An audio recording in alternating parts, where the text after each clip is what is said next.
Hello YouTube, this is Ashman72, and tonight I am going to be making macaroni and cheese for the Godless Kitchen. This is the stove where all the magic is going to happen.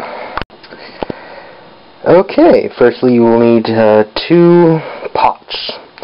The one on the right I have half filled with water, the one on the left is empty for now. Okay, I am adding a little bit of vegetable oil to the water. Okay, that's done, and there it is. And we can leave it. For my purposes, about 3/4 of a cup of macaroni is sufficient, and we'll be taking it from this measuring cup, and we'll be putting it into this bowl because we'll need the measuring cup later.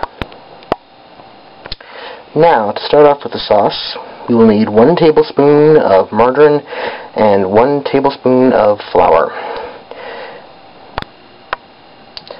Put the margarine into the unused pot and start to melt it.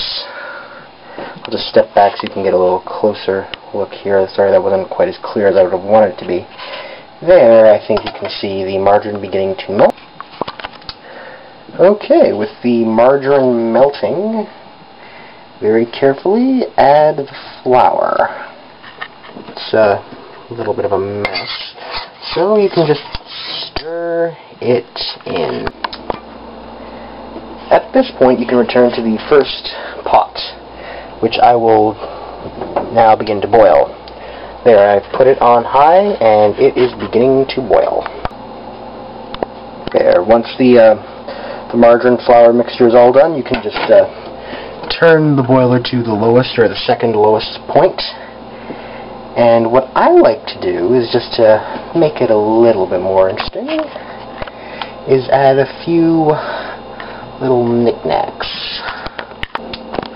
And by knickknacks, I mean salt, pepper, garlic, and Parmesan cheese.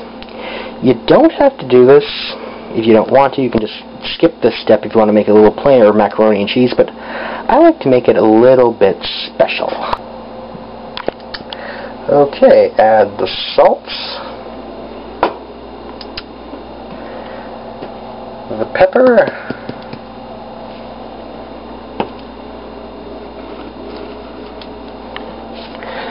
the garlic, on there,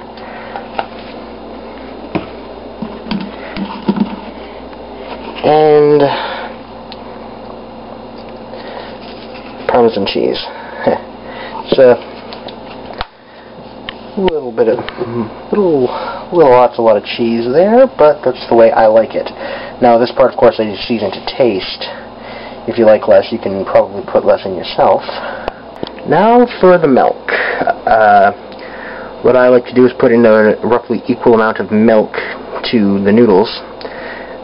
And I'm starting off with a 1/4 cup, because I'm using a 3/4 cups of noodles, and I just drop that into the mixture and stir. The reason I only add a little bit of milk at the time is to make sure that the mixture doesn't go all doughy, which has happened on me when I have poured all the milk in at once. I'm not really a chemist, so I don't know why it does that, but it does. Whereas if you go more slowly, you get more of a liquid texture. It doesn't really matter much in the final project, but I like to just do as good a job of it as possible. And you may have noticed I have upgraded the spoon in terms of size. That's just so the spoon doesn't fall into the mixture, which has happened to me before. Not very fun. There. As you can see, it will not fall in. The whole thing should look somewhat like this when you're done. Now, to add the cheese.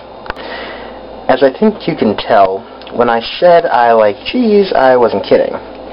However, we're not going to add all of this into the mixture. We're only going to add about half.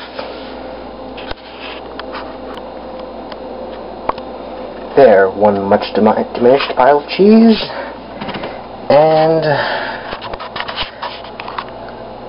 a large cheese has been added to our mixture.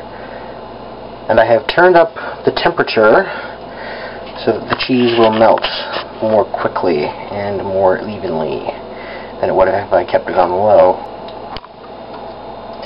Then, of course, you just stir the cheese into the mixture, like so, and continue on like this until it melts.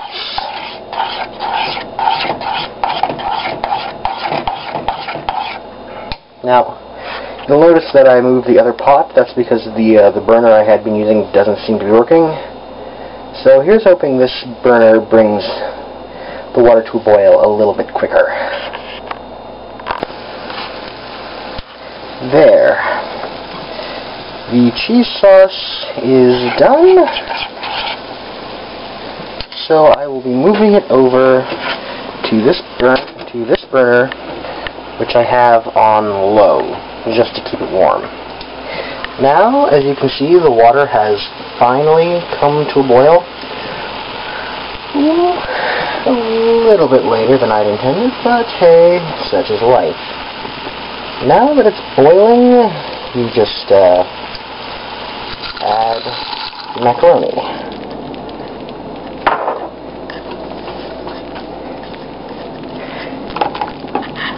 And be sure to stir it constantly, like so. Okay, while the noodles are boiling, like that, it's time to turn the oven on. I like to set it to 350, because I find that works best.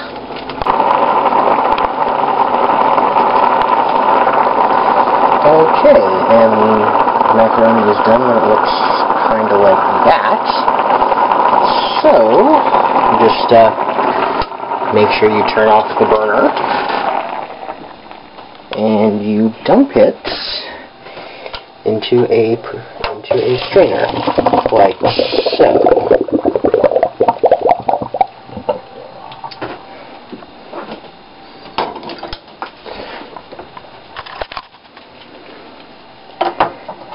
And what I like to do is run some cold water through it.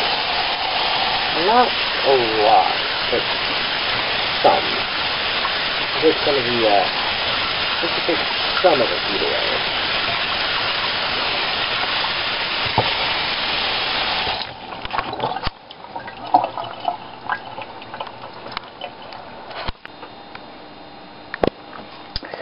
Once that's been done, you transfer the macaroni into a one of these little tubby things. I'm sorry, I don't know the terminology. Once that's been done, you add sauce to the mixture. Then you stir it all together.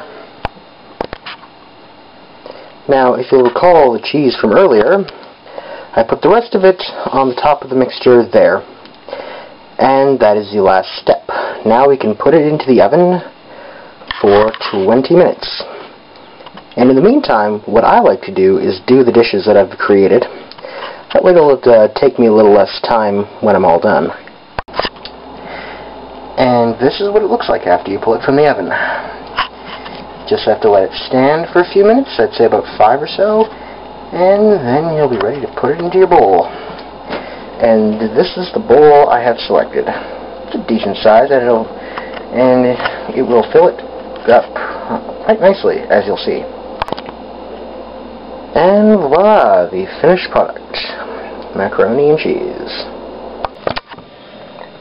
There are only 2 steps remaining. Step 1, enjoy.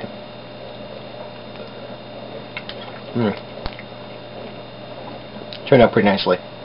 Now, I like to have something a little bit light and kind of sweet to go with this. Pepsi works nicely, and most fruit juices do too. And the second and last step is, of course, to make sure you wash all the dishes. Okay, I think that's pretty much everything. Now, if you'll excuse me, I've got a little bit of eating to do. So, this was Ashman72. Thank you for your time, and here's to a gay, geeky, and godless tomorrow.